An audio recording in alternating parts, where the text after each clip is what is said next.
मित्रांनो, उन्हाळ्याच्या दिवसांमध्ये गवारीचं पीक जर केलं तर एकदम बिना खर्ची आपल्याला त्याचं उत्पन्न बघायला मिळतं, कारण रोगाचं प्रमाण अतिशय कमी असतं. आणि तेच पीक जर आपण उन्हाळ्यात पावसाळ्यात किंवा हिवाळ्यात जर केलं तर त्याच्यामध्ये मोठ्या प्रमाणात कीड किंवा बुरी आणि त्याच प्रकारचे बरेच रोग हे आपल्याला बघायला मिळतात. तर आपण गवारीसाठी एक स्प्रे घेतला होता. म्हणजे सुरुवातीला काय झालं होतं, ढगाळ वातावरण सारखं असं ढगाळ आणि पावसाचं राहतं किंवा चिडचिड राहते. तर मागच्या महिन्यात तर खूपच जास्त प्रमाणात पाऊस झाला. पावसामुळं जास्त दिवस घोंगाण राहिल्यामुळं बुरीचा प्रादुर्भाव जास्त झाला आणि त्याच्यासाठी आपण एक स्प्रे घेतला होता आणि त्याचे 100% रिझल्ट आपल्या गवारीच्या पिकामध्ये बघायला मिळते.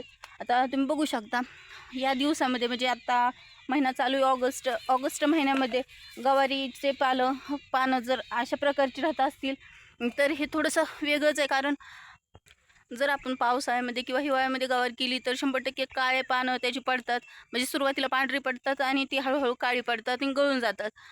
हे बघायला मिळतं. आणि ते फक्त पानं काळी पडत नाहीत की त्या गवारीचा शेंडा आणि त्याच्या शेंगासुद्धा काळ्या पडतात, सोबतच फुलगळ होती.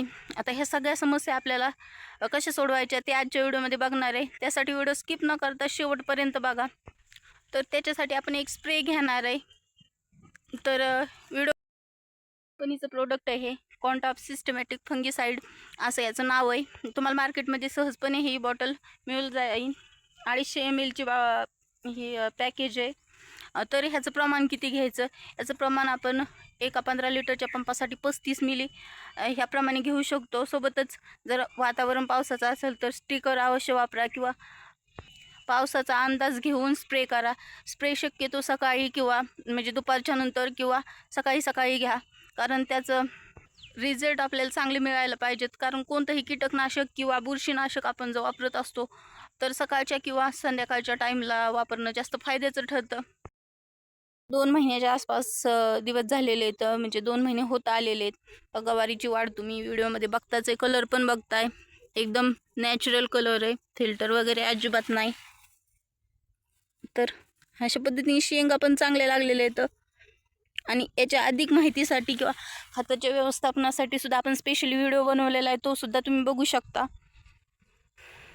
आता डायरेक्ट बघा तुम्ही, सुरुवातीला अशी पानं झालेली होती आणि त्याच्यानंतर आपण स्प्रे घेतल्याच्या नंतर ही पुढची पानं फुटलेली. म्हणजे तुमच्या नक्की लक्षात येईल की झाडाची ग्रोथ कशी झालेली आणि त्याच्यामध्ये खरंच बदल झालेले. रोग येऊन गेलेलाच प्लॉट आहे हा, पण अतिशय चांगल्या प्रमाणात सुधारणा त्याची झालेली.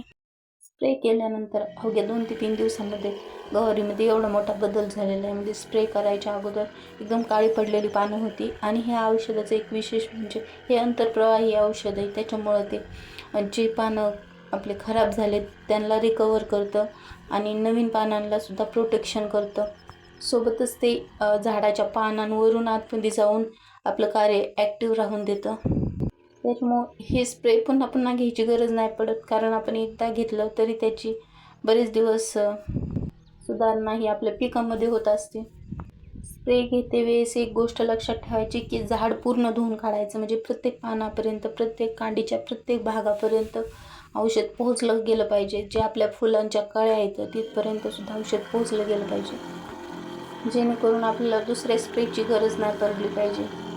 एका फवारणीमध्येच आपल्या सगळ्या पिकाचा हा रोग रिकवर व्हायला पाहिजे.